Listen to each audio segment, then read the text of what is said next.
গপ্পমীরের ঠেকে এই বয়সে এসে এই প্রথম কাজ করলাম। একটা চমৎকার অভিজ্ঞতা হলো আর কি।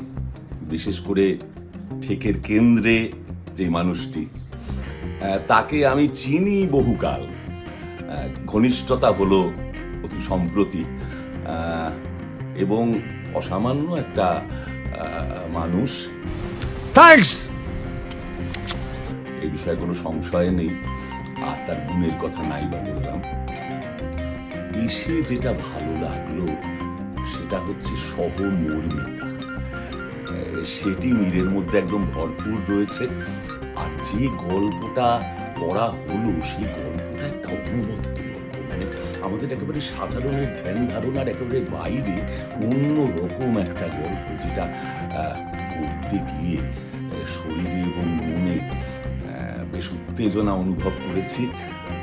কি গল্প বলবো না, কার লেখা তাও বলবো না। আপনারা অবশ্যই শুনবেন, শুনে জানাবেন।